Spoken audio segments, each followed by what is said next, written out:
Daddy, we need you. So could you please stop working so many hours? Today, me and Mommy went to the park and ran to the flowers. Daddy, could you please stop drinking and smoking? You never spend time with us, but you're always at the bar when it's open. Daddy, please, I don't want you to die. I need you by my side. I was hoping you'd come the other day when I cried, but you never did. You were too busy loving them other kids. Why do you and Mommy keep fighting? You always curse at Mommy and Mommy always saying you're lying. I really hope you found and read this letter. I put it in your coat pocket with the hopes that it makes things better. Please, Daddy, please, just come home. I sit up awake at night just waiting to hear the phone. Just waiting to hear that you're returning to your castle to reign on your throne. Just to swoop me and Mommy off our feet. But you're at the other lady's house. With those other kids. Daddy, are you still mad at the things I did? If so, I'm sorry. I love you. P.S. We need you. What's up, creators? It's your man, Poet E, and my wife, Artist Val. It's another episode of the Truth and Poetry Show. I want to say greetings to all my creators, because we are all creators. We want to talk about the poem that you just seen. It was titled Daddy, We Need You. And what we want to do, I want to do a poem, and then me and my wife will discuss and talk about it. Now, please go ahead, subscribe to the channel, hit the bell, leave a comment, and we want to talk about this. This is an open dialogue, and it'd be cool if you can make a comment and talk about your experiences, and we can comment back, and we can start something. But what you think about that piece you heard about it? What was your takeaway from? Well, before I talk about what I took away, let's talk about what motivated you to write that.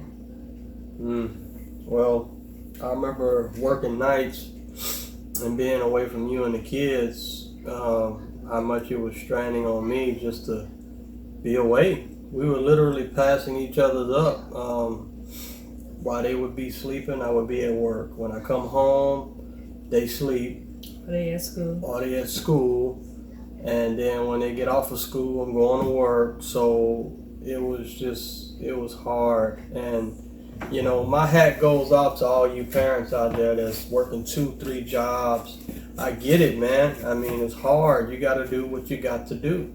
But at the same time, we can't neglect number one. And number one is our children. And they didn't ask to be here. I remember for a long time, me growing up, I still remember that. I'm like, I never asked to be here.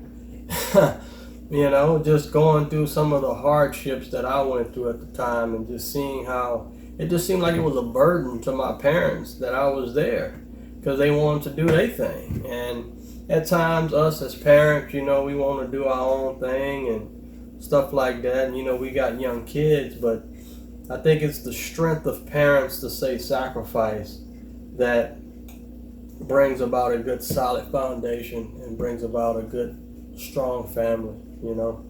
Right. And then that whole thing about in the point when we say, Daddy, we need you. It's the whole fact that dads are important. We need Dad. Yeah. Daddy, we need you. Yes. And now is a more important time than ever to say that. Yes. That dads are important, fathers are important. Yes. And it's more than just financial. You know, when you're a dad, you're more than just a paycheck. So, you know, a lot of dads, they think, oh, I provide for my family and I work every day. That's good. That should be good enough. Yeah, that's good, but your kids need you, right. Not just the money. They need you. Right. And the thing that I learned as a parent, we're still learning, we're going to always be learning. The thing that I learned and stuck out to me the most was that the kids take things from you that they can't take from me. Right. And then the kids learn from me things that they can't learn from you. Right. So it takes two, male and female, to be in the house to raise the children. And they need that dynamic. It's the dynamic of the two to raise these children. And And again, just to be there, it's just, man, it's just such a blessing. I mean, I've quit jobs to be home with my kids. Right. And there's a lot of parents out there that's watching this that may have done that. And then and now they're seeing the fruits of what they did, and they're so thankful that they did that with no second thought. They'll do it in a New York minute. Right. And then there's a lot of parents, people that's watching this, and like, well, how can I do that? I mean, I gotta, you know, daycare, bills, car notes. How can I do that? Well, God, you know, pray to God, ask for help.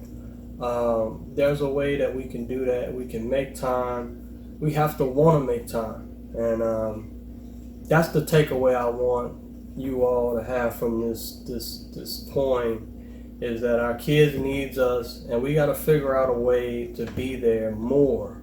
Right. You know. Like, Daddy, I need you.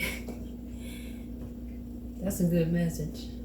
Yeah. Because, you know, some men need to hear that today. They Yeah. are needed. They are needed. And not just in a pay, like I said earlier, a paycheck. Because I think of when you were working out of state, like, yeah, you were making good money, but the kids, they didn't care about that. All they knew was, where's my daddy?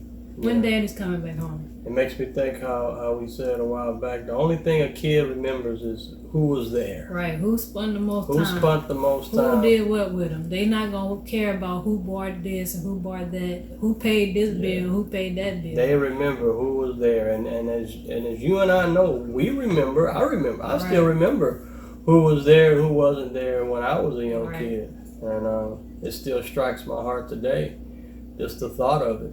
And so that's what I did. That's what encouraged me to write Daddy, We Need You. I just delved back when I was a young kid, thinking about my dad and at times when he was away and how I felt. I still remember how I felt as a kid.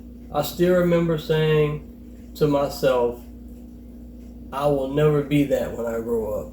Right. I still remember that when I said that. And a lot of you adults that are watching this may have said that as well, but may have just cast that aside. I encourage you to pick it back up and say, hey, I'll never be that addictive parent. I'll never be that whatever that you might have experienced as a young kid, now as an adult. And again, that's the purpose of these poems, is just to shed a light on something that's so obvious. Right. You know? Like even the parents that they're working or doing other things and they have to leave their kids in the care of others for a long period of time. Sometimes like the kids having to stay with a grandparent. Right. But you know, the parent, they're doing their best, but a lot of times the kids don't see it that way. The kid kind of see it as, oh, you leaving me behind. Right. You don't want me, because I remember I felt like that. Whenever my parents kind of abandoned me and my brother, felt like, okay, when they coming back, we got left behind. But then I learned to get over it, and I started to see my grandparents as my parents. So. Right. And I think so also in the piece, how I said, but you're at the other lady's house with those other kids. Right. You know, again, my heart goes out to the family that has multiple kids with different spouses. I mean, it's possible to make it work, but it's damn hard. Right. Because your kid could be like, well, you're showing more attention to them than to me. I get it. And what I can say is that we have to try as parents to equally, I tell my kids this, I don't like you more than I like you. I love the both of y'all equally. That's how we're going to do this.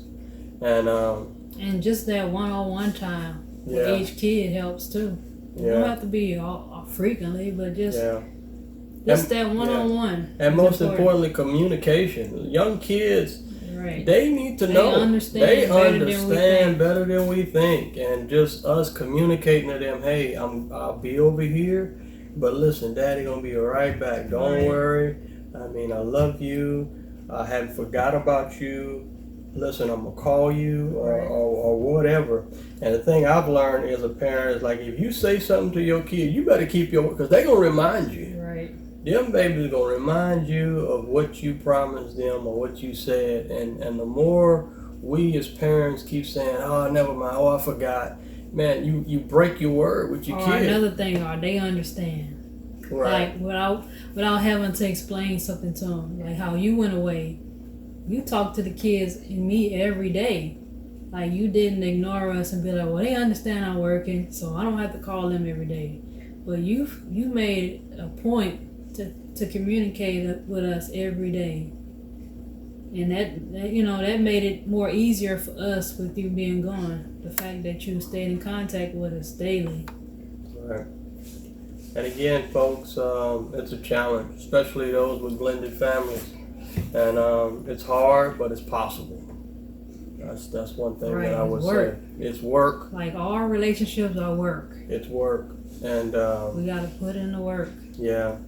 And again, I hope the takeaway from this piece is that a light is shined on something that was so obvious to us, and then maybe this piece will just have you just go hug your babies, just go kiss them, and just reassure them that you love them and that you are there, and they know you're there, but just maybe this will inspire you more to go do that. And remember, they need you. Right. And again, guys, just leave a comment. Let's talk about it. Leave a comment. Let's start a dialogue. Write in the comments your experience as a kid and the thing that you might have experienced. And again, speaking and communicating is healing. People go pay thousands of dollars to a therapist just to do what we're doing right here, sitting and talking. Leave a comment and I'll comment back. And maybe I can say some things that'll help you, or maybe you can say some things that'll help me. We're still learning as parents. We don't know it all. That's the beautiful disaster as a parent. None of us know exactly what we're doing, but we're learning along the way. We're learning as we go, and we're holding God's hand as we go. And we say, "Daddy God, I don't know what the heck I'm doing. Show me, help me as I go along and do this." But subscribe, guys. Hit the bell. That's our time here on the Truth and Poetry Show. I hope y'all enjoy it. Good night.